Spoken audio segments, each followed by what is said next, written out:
बताता हूँ मैं फिर से तुमको। देखो क्या होता है कि जो हमारी स्लैब होती है 2 टाइप से बनता है, एक वन वे की कहानी होती है, एक 2 वे की कहानी।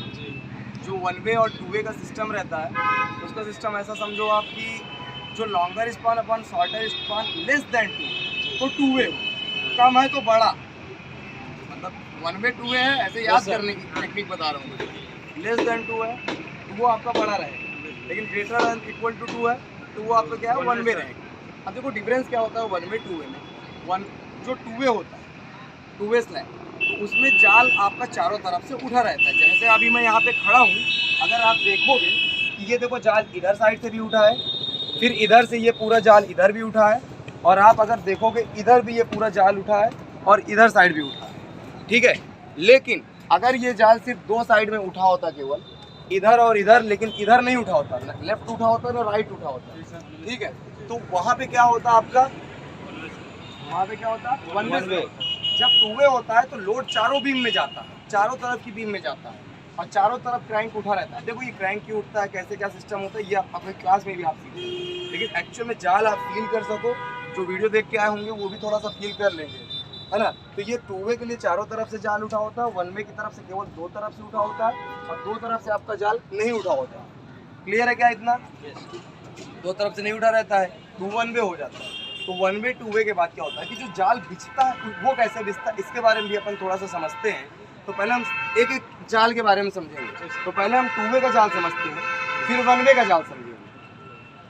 क्लियर है क्या भैया? देखो ये जो हमारा 2 वे का जाल है, एक्चुअल में ये हमारा 2 वे का जाल है, लेकिन इसको तुम्हें ध्यान से देखना है। यहाँ पे देखो ये एक सरिया आई है क्या जी सर, एक सरिया इधर से आई है, लेकिन ये नीचे साइड से आई है, और ये नीचे से जाके उधर देखोगे पीछे तुम, ये सरिया उठी है जी सर। देखो वहाँ पे उठी है कि नहीं उठी है सर? ये मेरी उंगली दिखाओ यहाँ से, थोड़ा पीछे होकर इसको देखो, ये पूरी सरिया इधर से नीचे से आई है, लेकिन उधर उठी है। लेकिन इसके जस्ट बगल वाली सरिया देखो उधर की नीचे से आई है, लेकिन यहाँ पे ये उठी है, क्रैंक उठी है। तो इसको क्या बोलते हैं, अल्टरनेट ट्रैक, है ना। अल्टरनेट ट्रैक दे रहे हैं, एक सरिया नीचे से जा रही है तो एक इधर से आ रही है ना। तो ये इसी प्रकार सब सरिया बांधी जाती है चारों तरफ। तो आप इधर भी देख लो, जैसे इधर देखोगे ये एक सरिया देखो ऊपर से आ रही है, तो एक सरिया इधर ये नीचे से आ रही है, और ये सरिया इधर ऊपर हो जा रही है। दिख रहा है क्या आपको? ये देखो ये सरिया आपकी इधर ऊपर हो जा रही है, और ये सरिया देखो इधर से ये नीचे से आ रही है। अब देखो ये इधर से नीचे से आ रही है, तो लेकिन ये इधर ऊपर हो जा रही है। तो इसको क्या बोलते हैं, अल्टरनेट क्रैंक। इसके ये मतलब 2 वे स्लैब के लिए मेन होता है, दोनों तरफ से, चारों तरफ क्रैंक उठाना है आपको, तो आपको दोनों तरफ से अल्टरनेट क्रैंक बांध देने। तो क्या इतना क्लियर कर पा रहा हूँ मैं आपको? क्लियर है ना? अब क्या वो विजुअल साइड नहीं होगी तो अच्छे से एक बार में समझने की कोशिश करो, और जाके फिर से मेरा एक बार वीडियो देख लो वहाँ वाला। हाँ ये बीम के देखो टॉप में जा रही है, मैंने आपको आज नीचे भी बताया है, हटो वहाँ से हटो। तो ये क्रैंक बार जाती कहाँ है, देखो ये एक टॉप में जा रही है, जो उठ के जा रही है वो टॉप में जा रही है, जो नीचे से आ रही है वो नीचे से आएगी आपकी। देखो कैसे वहाँ पे बीम से आप देखते जाओ हर एक का, है ना। ये टॉप में ही बीम के टॉप में लाई करती है, तभी तो लोड को कैरी करेगा मेन बार, समझ रहे हो? ऊपर से इसमें जब लोड लगेगा। अब देखो ये मेन बार हो गया, तुम थोड़ा सा आगे पीछे उठ के ही वीडियो बनाना ब्रदर, ठीक है। अब ये मेन बार के बाद आता है डिस्ट्रीब्यूशन बार। अब तो देखो क्या है कि ये मेन बार को सपोर्ट करने के लिए ये डिस्ट्रीब्यूशन बार यहाँ पे लगी है। देखो लक्स एंड रिप्स ये सब तुम्हें पता ही है ना। ये मेन बार को सपोर्ट करने के लिए ये डिस्ट्रीब्यूशन बार आपकी इसके नीचे लगाई गई है। देखो ये इसके नीचे से गई, ये इसके नीचे से गई, ये इसके नीचे से गई, ये पूरा L/4 डिस्टेंस होता है। अभी ये आपको BBS में और अच्छे से समझाया जाएगा। सर कहाँ से, यहाँ से यहाँ तक है? हाँ ये यहाँ से बीम से कॉर्नर से यहाँ तक का। हाँ तो ये आपका क्या हो गया, डिस्ट्रीब्यूशन बार। लेकिन ये कहाँ पे लगी है, क्रैंक के जस्ट नीचे लगी है, क्रैंक के जस्ट नीचे लगी। आप देख रहे हो क्या, ये हर जगह क्रैंक के जस्ट नीचे लगी। तो ये डिस्ट्रीब्यूशन बार हो गई।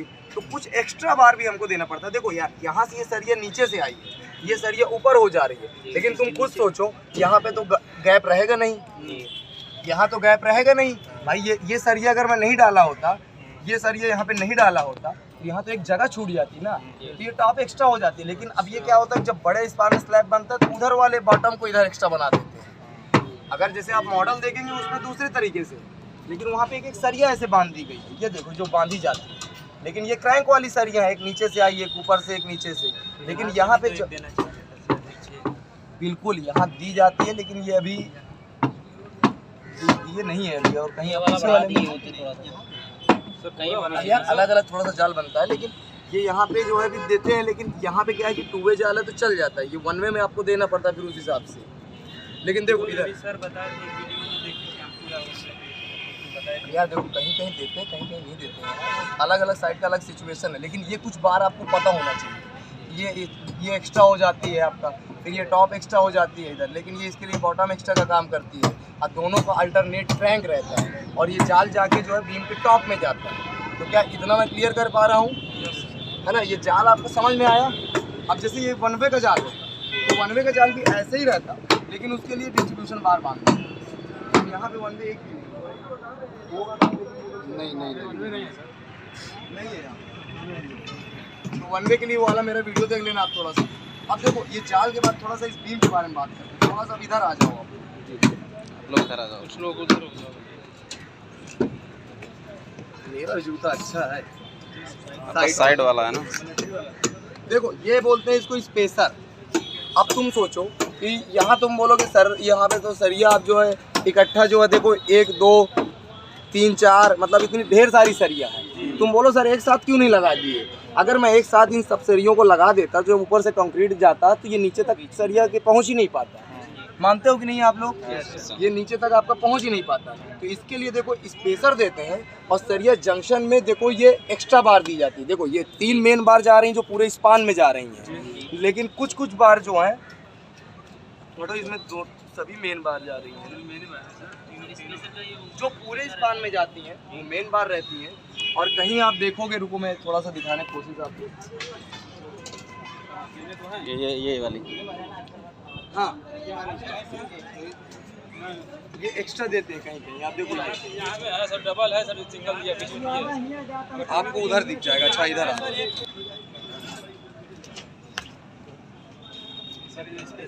देखो, तो अब स्पेसर ये 16 mm 12 mm 16 मिनिमम है, वही होता है 20 का होता है इसमें। अगर कभी कुछ टाइप से देना पड़ जा रहा है तो सरिये के हिसाब से 10 का सरिया दोगे तो थोड़ा बड़ा ही। ये 10 mm सरिया है, कौन सी सर? ये 10 है। देखो अब बताता हूँ, जैसे बीम होता है, सुनो आप बीम के बारे में थोड़ा समझ लो। देखो ऊपर सरिया स्लैब का जाल तो आप समझ गए। अब जो बीम का जाल होता है हमारा, अब बीम के जाल में क्या होता है कि देखो ये स्पेसर बीच बीच में ऐसे लगाए जाते हैं, है ना? कहीं कहीं जगह अगर ढेर सारी सरिया देना है, बीम में ज़्यादा लोड आ रहा है तो पूरे में बार चली जाती है, तो पूरे में जा रही है तो मेन बार हो गई। लेकिन ये साइड में टॉप एक्स्ट्रा बोलते हैं इसको, टॉप एक्स्ट्रा दे रहे हैं। तो देखो ये यहाँ तक कितना, ये L/4 तक की डिस्टेंस होती है, कहीं कहीं कुछ लोग L/3 भी ले लेते हैं। तो ये देखो टॉप एक्स्ट्रा आ रही है। अब टॉप एक्स्ट्रा सब एक साथ नहीं दे सकते थे, लेकिन क्योंकि यार कंक्रीट अंदर जाता ही नहीं, तो इसके लिए देखो स्पेसर लगा के यहाँ पे सरिया दी गई, इधर भी दी गई है। अब इसका रीज़न मैं बताता हूँ, कॉलम से जो कनेक्टेड होता है, कुछ दो यार थोड़ा सा, एक तो कॉपी दे दो आप। अब ये मान लो बीम है, तो जब इसमें लोड आता है ऐसे करके, ये कॉलम है तो ये लोड ऐसे लचने की कोशिश करता है, लेकिन अब जब तुमने लगा दिया यहाँ पे एक्स्ट्रा बार, तो इसी लोड को तो ये काउंटर करेगा आपका। ये कॉपी देखो आप, ये मतलब ऊपर जा, ये ऐसे सोचिए ये ऊपर जा रहा है, ऐसे लोड लगेगा। तो भैया यहाँ कॉर्नर में इसीलिए जंक्शन में दे दिए। अब ये नीचे फैल सकता है तो कहीं कहीं बॉटम एक्स्ट्रा दे देते हैं, बॉटम एक्स्ट्रा इसमें नहीं दिया गया है। लेकिन इतनी बड़ी, जैसे बहुत बड़ी बीम है, बहुत बड़ी सरिया है, तो वहाँ पे आपको बीच में यहाँ पे एकदम सेंटर पे रहेगी, एकदम सेंटर पे देते हैं। तो अब देखो जब ये नीचे जाने वाला होगा, लेकिन सरिया नीचे भी से लोड पकड़ रहा है, ऐसे लोड जा रहा है, तो ये वाला बॉटम एक्स्ट्रा का काम कर देता है। कहीं कहीं पे भी ऐसे क्रैंक भी देते हैं, वो आप थोड़ा सा बीबीएस में पढ़ोगे। तो ये बॉटम एक्स्ट्रा टॉप एक्स्ट्रा आपको समझ में आया क्या, है ना? ये देखो जैसे अगर जाएगा तो यहाँ टॉप एक्स्ट्रा इसलिए देते हैं क्योंकि ये लोड के इसको रेजिस्ट कर सके, काउंटर कर सके जो है नेगेटिव बेंडिंग मोमेंट में। नेगेटिव अभी इसके बारे में आप डिटेल में पढ़ोगे, इतनी ज़्यादा भी डिटेल में बोल भी नहीं रहा इस चीज़ को, लेकिन आप समझो इसका मतलब देसी भाषा।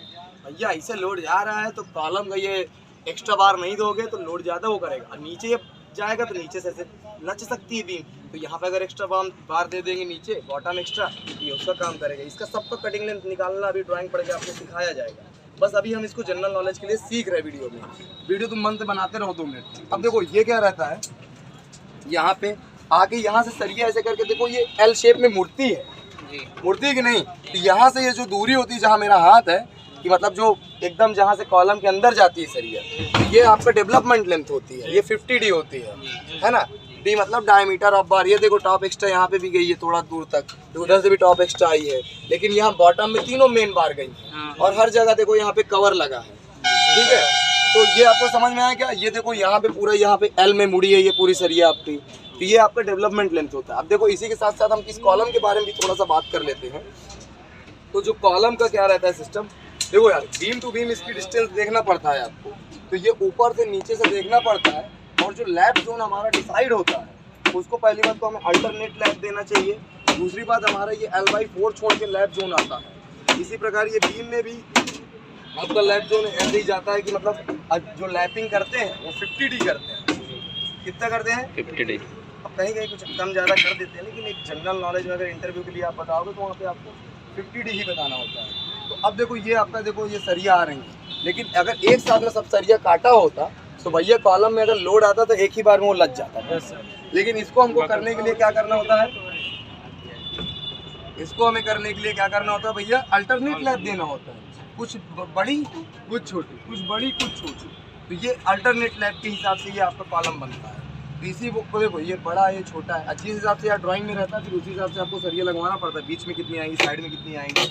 और ये जो हुक रहते हैं ये भी आपको अल्टरनेट देने होते हैं, एक बार इधर एक बार इधर, क्योंकि एक ही साथ ना खुल जाए ये पूरा। देखो अब बीम में भी देखो ये इधर है इधर है इधर है इधर है, सब अल्टरनेट है। तो क्लियर है क्या? ये जो हुक आपके बनते हैं और जो ये बांधते हैं इसमें चॉक से निशान मार देते हैं स्पेसिंग के हिसाब से कि इतनी इतनी दूरी पे ये आपका स्पेसिंग है, तो उस हिसाब से ये स्टीरअप्स को बांधते हैं। देखो इसको स्टीरअप्स हर एक के लिए आदमी बोल देता है, बीम के लिए स्टीरअप बोलते हैं, इसके लिए टाइज या लेटरल टाइज बोलते हैं। रिंग, ये जो रिंग होता है ना, जैसे आप आदमी हर एक के लिए स्टीरअप बोल देता है जी। लेकिन एकदम सही बात जो बता रहा हूँ, बीम के लिए स्टीरअप होता है, कॉलम के लिए टाइज या लेटरल टाइज होता है। लेकिन दुनिया में सब आदमी स्टीरअप बोलता है तो मैं भी बोल देता हूँ, लेकिन जब सही बात की बात है तो वो चीज़ मैं आपको बता रहा हूँ। तो ये आपका कॉलम है। एक चीज़ वहाँ इसको बोलते हैं हिडन बीम। ये जो बीम होती है, ये बीम का काम क्या रहता है, देखो मान लो यहाँ छज्जा बनाना होगा तो ये छज्जा बनाने के लिए आप नीचे बीम का प्रोजेक्शन आ जाएगा तो तुम अलग से लटका हुआ दिखेगा वो बीम, तो उसको काउंटर करने के लिए अब देखो यहीं से अगर बीम का सरिया गुजरता तो कम से कम 50D तो तुम्हें गुजरना ही पड़ता सरिया, है ना। 50D मतलब लैब उतना लेके वो जाए। लेकिन अब क्या है कि पूरा बीम के हिसाब से मजबूत बनाने की जैसे वो लोग डिज़ाइन करते हैं ड्राइंग के हिसाब से, ये डाटा के हिसाब से हमको यहाँ पे काम करवाने का काम होता है हमारा सिविल इंजीनियर, ना कि हम स्ट्रक्चरल इंजीनियर। तो अब क्या है देखो ये भी एक प्रकार से बीम है, वैसे देखो स्टीरअप बंधे गए हैं इसमें, ये अलग अलग इसमें सरिया आएंगे, देखो 3 सरिया, लेकिन ये बीम इतनी पतली है भैया हमारी ये हिडन बीम। इससे क्या हो रहा है कि ये इतनी पतली हमारी बीम है कि भैया ये जो 5 इंच की ढलाई आपकी आएगी ना, ये उसी के साथ कवर हो जाएगी, नीचे इसका प्रोजेक्शन ही नहीं दिखेगा। लेकिन ये काम किसका करेगी, ये एक बीम का काम करेगी। तो ये भी एक हमारी बीम है जिसको हिडन बीम बोलते हैं। तुम्हारे गांव में कोई एक तो बताया था कुछ बोलते हैं सर, हाँ चोर बीम है ये। हाँ तो चोर बीम बोल दो आप, दिखता नहीं है। हाँ तो ये भी एक प्रकार से हमारी बीम का ही काम करती है, लोड को वैसे ही लेती है। देखो वही जंक्शन से पूरा आया है और यहाँ थोड़ा स्पेसिंग ज़्यादा हो जा रही है इसमें छोटी बीम देती है। कब देना होता है सर ये जैसे जो छज्जे वगैरह बनाना होता है ना, उनको बनाने के लिए इस टाइप की बीम देना पड़ता है, प्रोजेक्शन ना दिखे छज्जा के और लिए। फिर एक्चुअल में जैसे ड्राइंग में दिया है तो फिर जहाँ दिया है ड्राइंग में वहाँ पे जहाँ पे स्पान लॉन्ग हो जाता है तो वहीं पे भी क्या है कि बीच में थोड़ा सा लोड ज़्यादा बढ़ रहा है, तो वहाँ पे बीच में लोड को काउंटर करने के लिए एक बीम डाल दिए। तो ये आपका हिडन बीम होता है। तो क्लियर है क्या भैया इतना? अब ये डेवलपमेंट कैसे सरिया मुड़ रही है, कैसे दिख रही है, और ये ऐसे ही अल्टरनेट जाल बनता है आपका। तो और ये देखो इसको बोलते हैं जॉगल मारना। अगर जैसे क्या होता है ये जो है देखो यार ये तो थोड़ा सा गलत है, क्या है कि जब आपका सरिया आता है ना तो थोड़ा L/4 के ऊपर तक लैब छोड़ना पड़ता है, लेकिन हमें कुछ गलत किसी का नहीं बताना है। लेकिन ये L/4 तक, क्योंकि जंक्शन में थोड़ी तुम छोड़ दोगे उसको, लेकिन तुम देखोगे यहाँ पे सरिया आई है लेकिन ऐसे मुड़ी है थोड़ा, है ना। क्या होता है जब सरिया से सरिया कनेक्ट होता है तो इसी को बोलते हैं अपन जॉगल मारना। तो ये जॉगल मारे हैं यहाँ पे, क्लियर है क्या ये? अब देखो एक चीज़ अब इसके बारे में भी देख लेते, देखो यहाँ पे सिंगल जाल है सर, इसको ओवरलैप कैसे करते? तो है वो तो है, लेकिन ये मोड़ करके सीधी ली गई क्या कुछ और दूसरा? नहीं, मोड़ के लेके जाएंगे तभी वो डायरेक्ट लोड आएगा। देखो यार लोड आएगा, मैं बता रहा हूँ, जैसे मान लो 2 पेन ऊपर से लोड आ रहा है, अगर ये एकदम ऐसे करोगे तो ऐसे चला जाएगा, लेकिन ये सरिया थोड़ा टेढ़ी है ऐसे करके, ये मतलब मेरा उंगली थोड़ा टेढ़ी करके जा रही है तो ये लोड इसको काउंटर करेगा। कहीं कहीं यहाँ पे वेल्डिंग कर देते हैं, कहीं कहीं कपलिंग करते हैं, तो सबसे अच्छा कपलिंग करना होता है। वो तो सर मार के उसको बांधते हैं। 32 डी से ज़्यादा रहेगा, 32 में तब नहीं होगा सर। हाँ, लेकिन तो वेल्डिंग जब आप पाइपिंग वगैरह का काम कराते हैं तो उसमें आपको करना ही पड़ता है। और देखो ये जागल वाला सर हमेशा वाले ऊपर वाली सर ये जागल मारके जाता है सर। अब बहुत मोटी सरिया में जागल मारने में भी पैंट बच जाती है। आओ इधर भी थोड़ा सा ले आओ यार कैमरा को। ये क्या है वो स्टेयर केस का, तो वो आपको थोड़ा सा एक्स्ट्रा निकालना पड़ता है कि जिससे सरिया से सरिया आपको कनेक्ट कर। संकन स्लैब रहता है, ये क्यों देते हैं कि जैसे जो बाथरूम का हमारा लेवल रहता है, जिसमें पी ट्रैप एंड ट्रैप ये सारी चीज़ें लगते हैं, तो वो लगने के लिए यहाँ पे जगह होना चाहिए, तभी तो फ्लोर के लेवल से हमारा मैच कर पाएगा। लेकिन इसमें जो है जैसे 1 वे 2 वे का जाल चारों तरफ से उठा रहता है, उस टाइप का जाल हम नहीं देते हैं। इसमें सिंगल जाल देते हैं और कुछ लोग इसमें डबल जाल करा देते हैं, जो और अच्छे कंस्ट्रक्शन होते हैं, मतलब जो आपका स्ट्रक्चरल इंजीनियर जहाँ जैसे बोलता है, तो वहाँ पे आपको डबल जाल कुछ लोग करा देते हैं। तो जो इसका जाल का सरिया आता है, देखो जो स्लैब के जाल का सरिया आता है वो बीम के टॉप में लाई करता है। ये देखो बीम के टॉप में ये लाई कर रहा है, ये बीम है, लेकिन यही बीम का ये बॉटम है। तो जो संकन स्लैब का सरिया आता है वो इसके बॉटम में जाता है, तो ये आपका संकन स्लैब बनता है। तो बस यही है इसमें, और कुछ नहीं है। ठीक है, कहाँ पे अलग अलग इसका पूछ किस तरह। हाँ हाँ, इसको पहले अब देखो यार, ये एक्चुअल में जब इसको बांधा जाता है, जाल कैसे बनता है, ये लोग क्या करते हैं, बीम पे बड़ी बड़ी सरिया ला के रखते हैं ऊपर और नीचे, और उसके अंदर पहले ही ये स्टीरअप इनको डाल देते हैं। लेकिन इसको डालने से पहले अल्टरनेट इसका देखना बहुत ज़रूरी रहता है। जो ये आपका अल्टरनेट रहता है, ये देखो आप इधर इधर इधर इधर, तो इसको डाल देते हैं इकट्ठा, और 4 ठो सरिया इधर लगाए, 4 नीचे लगाए, जितनी सरिया डालना होता है इसके अंदर उतनी सरिया आपको लगा देते हैं। फिर 1-2 ठो स्टीरअप वहाँ पकड़ते हैं कोने कोने, और उसको चारों तरफ से उसको बाइंड कर देते हैं। सरिया उड़ गया चारों तरफ, बीच में कुछ सरियों को बाइंड कर दिया।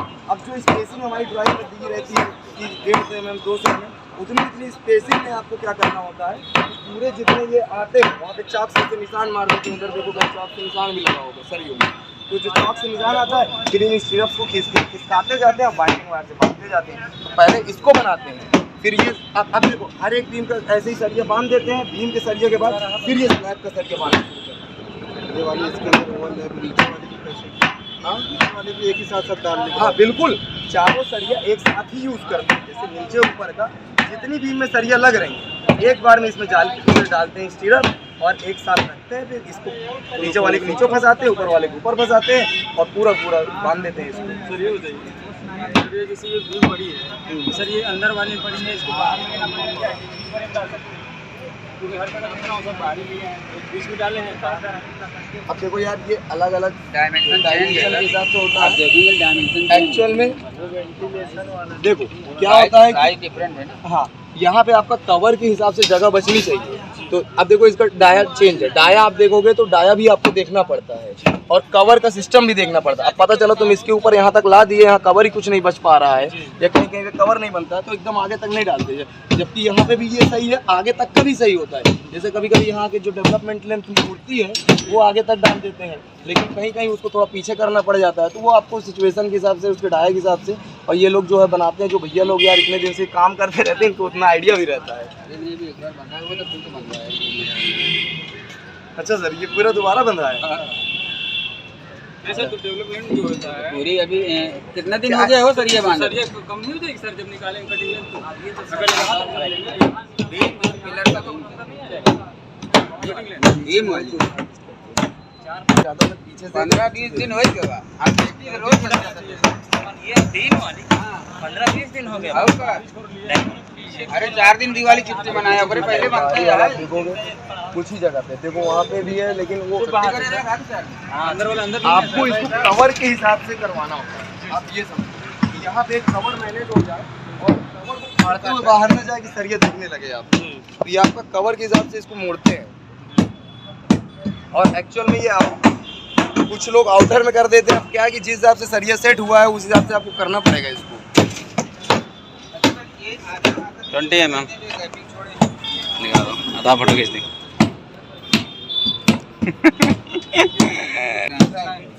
जो आपका बेंड का बार भी ये क्रैंक बोलते हैं, इसका रीज़न ये रहता है कि जो यहाँ पे निगेटिव बेंडिंग मूवमेंट आता है उसको ये रेजिस्ट करता है। इसका क्या रहता है कि जैसे कॉपी दिखाओ, अब देखिए मान लीजिए जो इसको पकड़ दो, स्लैब में हमारा लोड आएगा तो वो ऐसे आता है। अब बीम हमारी चारों तरफ रहती है, तो अब ये लोड से ज़्यादा लचे ना, मतलब ये इस लोड को जो यहाँ पे लच रहा है इसको काउंटर कर सके, तो इसलिए ये आपको जो है टैंक यहाँ पे देना पड़ता है कि पूरा देसी भाषा में कहते हैं करीब ये बना रहेगा, ये कभी वाइब्रेट नहीं करेगा। आप कितने भी हथौड़ा मारेंगे तो वापस आ जाएगा, वाइब्रेट नहीं करेगा। अब थोड़ा सा टेक्निकल मिला के भी क्रैंक पड़ते हैं बना सर। रहेगा तो ये छत वाइब्रेट नहीं करेगी आपकी। क्रैंक के लिए तो सर वो नेगेटिव मोमेंट के लिए है सर, ये देसी भाषा में बता रहे हैं आप। हाँ भैया, ये है ना कहाँ का पहले उतना कैलकुलेट कर लेते हैं कि इसका 20 डेड साल- लोड लाइव लोड क्या रहेगा। 20 साल पहले ये इसी बेस पे बनता था। हाँ, नहीं वो आप सही कह रहे हैं, ये वो सीधा सीधा क्या था। हुआ, जितने भी बन रहे हैं क्रैंक बेस इसमें क्रैंक बेस में आप यहाँ जो भी ठोकेंगे नीचे तक नहीं जाएगा। वही नेगेटिव मोमेंट के लिए है, मोमेंट जो ऊपर से सेल करता है। ये जो सरिया वो लगता का है। यहाँ पे लोड आएगा तो ये इसको काउंटर करता है। जी सर, वही और इससे नेगेटिव क्या है मोमेंट। तो जो जाल ज्यादा लगता था पहले कुछ लोग डबल जाली बिछाते थे। जी जी तो डबल जाली में यार तुमको यहाँ पे भी जाल लगाना पड़ता और इधर भी नीचे भी जाल लगाना पड़ता, तो ओवर रेनफोर्स्ड हो जाता था। तो इसमें आपका सरिया भी कम लगता है क्रैंक देने पे, और लोड भी आपका जो है ना वैसे ही रेजिस्ट करके काउंटर कर देता है। ये जो आपका जो यहाँ पे ऐसा निगेटिव किए रहते हैं, तो ये चीज आपका अभी जब बीबीएस आप पढ़ोगे ना तो आपको ये और अच्छे से फील होगा। अभी मेरी बात उतना आप नहीं समझ पा रहे होंगे, लेकिन अभी जब क्लास आप इसकी एक बार कर लेंगे तो फिर आप देखना। तो ये सारी चीजें हैं बस, और कुछ नहीं है, सिंपल है। सर वैसे भी तो ओवर रेनफोर्स नहीं दिए जाते हैं, 3 ही केस उसका बनता था। ओवर एनफोर्समेंट नहीं देते जी हैं, सर। और ये कहीं कहीं आपको देना पड़ता है जहाँ पे वाकई में ओवर एनफोर्समेंट का काम है। स्पान बहुत लंबा हो गया है ना, अब वहाँ पे चारों तरफ बीम नहीं आ रही है, तो वहाँ पे इस टाइप की जगहों पे आपको थोड़ा सा देखना पड़ता है। बाकी ठीक है, आपको कुछ फोटोज ले लिए हो आप ना, और ये वाला वीडियो जो लास्ट में आपने बनाया है इसको देना। जैसे आप जब बीबीएस अपन पढ़ेंगे क्लास में तो इसको एक बार अपन टीवी में चला के फिर से देखने की कोशिश करेंगे, एक एक सरिया कैसे आ रही है जा रही है। और ये आप थोड़ा सा ध्यान देना कि ये अल्टरनेट लैब कैसे क्यों देते हैं। जी। ये आपके ये स्टीरअप्स की कटिंग लेंथ, ये देखो कभी कोई लेबर नहीं निकाल पाता है, ये हमें ही निकालना पड़ता जी, जी। है। और ये हर इंटरव्यू में पूछा जाता है कि इसकी कटिंग लेंथ कितना बड़ा इसको कटवाना है, कितना मुड़वाना है। Yes, sir. और कभी ज़्यादा होता है तो ये मोड़ में इसको एडजस्ट करते हैं जहाँ से ये मुड़ता है, और ये हमेशा अल्टरनेट देना होता है कि ये खुले ना। खुले नहीं सर। और इसको क्या बोलते हैं? नहीं सर, टाई है सर। टाई। देखो दुनिया इसको रिंग बोलती है, स्टीरअप बोलती है, लेकिन हमको अपनी लैंग्वेज भी याद रखना है। Yes, sir. जब आपके सामने आपका प्रोजेक्ट मैनेजर खड़ा रहेगा तो वो ये भी गौर करेगा तो तुम कॉलम वाले को क्या बोल रहे हो, बीम वाले की बीम को क्या बोल रहे हो। जी। तो ये चीज़ है। तो और देखो ये चीज़ जैसे साइड वगैरह बन रहे हैं तो ये चीज़ भी आपको ध्यान देना पड़ता है कि जैसे जब कास्टिंग आपकी होती है तो लोग क्या करते हैं, ज़्यादातर जाते जाते सीढ़ी तक की तरफ पहुंच जाते हैं और वहीं पे सब खड़े रहते हैं, क्योंकि यार हर आदमी वहाँ उस दिन कास्टिंग के दिन माहौल में रहता है और सब देखते रहते हैं। ओनर है, स्ट्रक्चरल इंजीनियर, डिज़ाइन इंजीनियर है, आपका क्लाइंट आ गया है, आपका ठेकेदार है, इसका ठेकेदार है। तो ये क्या है कि वहाँ पे बीम जो है आपकी जो स्टेयर केस के पास में वो आपकी लोच मार जाती है। कभी देखना स्टेयर केस के पास की जितनी बीमें रहती है कभी ऐसे तिरछी हो जाती है, कभी आपकी ऐसे सीधी हो जाती है। तो इस टाइप से उन बीमों पर जो ये साइड बनवाते हैं, जैसे भैया लोग अभी बांध रहे हैं, इसको बहुत मजबूती से बनवाना चाहिए। आपको अच्छे से इसको चेक करो और लोग जो खड़े हो रहे हैं उनको बोलो भैया तुम नीचे जाओ, बहुत देख चुके हो। ये चीज़ आपको थोड़ा सा ध्यान देना पड़ता है। जो आपके साइड बनते हैं इसको भी अच्छे से बांधना है। बस अब इसमें क्या देखो यार, अब इसको इस चीज़ में ये जाल को उठाने के लिए यहाँ पे अभी चेयर बार आएगा। चेयर बार नहीं। ठीक है, यहाँ पे अभी जाल को उठाने के लिए बीच बीच में आपकी चेयर बार आएगी, और वो चेयर बार क्या रहेगी, क्या कहते हैं, बीच में अपनी गैप क्रिएट करेगी, और उसका कटिंग लेंथ वगैरह भी आप क्लास में सीखेंगे कैसे निकलता है। तो वो चेयर बार भी यहाँ आती है और ये जाल को भी पूरा उठाया जाएगा। देखो यहाँ पे टेप तो मार दिए बढ़िया कवर ब्लॉक, लेकिन अभी इसको उठा के जैसे यहाँ पे कवर ब्लॉक नीचे लगे होंगे कहीं बीम के, ये देखो वहाँ पे व्हाइट कलर, वो सारे कवर ब्लॉक यहाँ पे डाले जाएंगे हर जगह पे। तो इस टाइप से पूरा है। और देखो जब यहाँ पे आप आओ, जब एज अ साइट इंजीनियर आपको चेक करना पड़ेगा काफ़ी चीज़ें। सबसे पहले चेक करो, ड्राइंग उठाओ, जितनी सरिया हमको बोला गया है क्या उतनी सरिया हमारी बीम में डाली गई है कि नहीं। लोग यार इतना बड़ा काम हो रहा है, आधे लोगों को पता नहीं, 2-4 सरिया गायब कर दी उतना वो बेच लिए, कुछ भी किया जा सकता है। तो आपको एक एक सरिया और सरिया का डायमीटर भी चेक करना बहुत जरूरी है, सरिया का ग्रेड चेक करना बहुत जरूरी है। जैसे किस टाइप का 500 ग्रेड का है, 415 है, ठीक है। और ये आपका जो कितनी सरिया आ रहे हैं, टॉप एक्स्ट्रा कितनी है, बॉटम एक्स्ट्रा कितनी है, साइड में कितनी लग रही हैं, ठीक है। अब प्रॉपर इसका जब भी आप काम करवाओ तो नीचे की सफाई करवा दो, क्योंकि यार देखो लेबर मिस्त्री काम करते रहते गुटका उटका खा के इसमें फेंकते रहते हैं, तो ये पूरी आपको सफाई भी करवाना पड़ेगा। फिर इसके बाद साइड में कवर आ रहा है, इसकी गैपिंग है कि नहीं, वो सारी चीज़ें, हर जगह क्रैंक उठा है कि नहीं। और सही पूछो जब आप काम करवा के जाल बंधवा रहे हो तो पहले ही लेबर मिस्त्री को बताया जाएगा कहाँ 1 वे आएगा, कहाँ 2 वे आएगा। अभी मैं इसको कैलकुलेट करूँगा, कई जगह पे एक्स्ट्रा जाल उस टाइप से बना दिया गया है, तो 1 वे 2 वे का यहाँ पे गलती हो जाएगी एक दो जगह। वो चीज़ भी आपको ध्यान देना पड़ता है। तो जहाँ जैसे आपका सिस्टम है आप देखो एक एक स्पेसिंग क्या सही है, कि पता चला भैया स्पेसिंग इतनी ड्राइंग में दिया है तो साला सरिया बचाने के चक्कर में इतनी दे दी है, तो 20 सरिया बच गया तुम्हारा बड़े काम में। तो वो चीज़ भी आपको ध्यान देना पड़ता है कि स्पेसिंग वगैरह आपकी सही है कि नहीं सही है। तो बाकी यही सारी चीज़ें हैं यार। कवर ब्लॉक सर कितने डिस्टेंस देना होगा? यार देखो कवर ब्लॉक ऐसा दो कि आपका जाल पूरी तरीके से उठा रहे, कहीं भी लोच न मारे, क्योंकि कास्टिंग जब होती है ना तो फिर दिक्कत होने लगती है। तो लगभग 1 मीटर स्क्वायर के एरिया में पूरा चारों तरफ से दे दिया जाता है।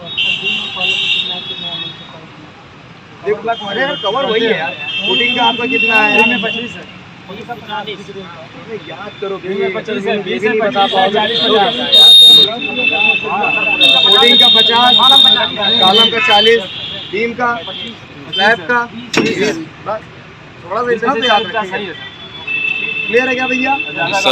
और ये वीडियो भैया ये वाला अलग एक पेन ड्राइव में डाल के यार मेरे को दे देना, मैं अपने लैपटॉप में डाल दूंगा, ये दिखाने काम आ जाएगा मेरे को। ठीक है, 2 पार्ट में है सर, 2 पार्ट में डाल देना। लेकिन अभी जो इस बैच के साथ में ये वीडियो बनाए हैं इसको दे देना, इसको अलग नाम से लिख देना, और जो सब बनाओ तो वो सब दे देना, क्योंकि यार ये समझाने के मेरे काम आ जाएगा। आज का फोन का डाटा मेरे को चाहिए, ठीक है सर। क्योंकि हर बार सरिया मिलती नहीं है।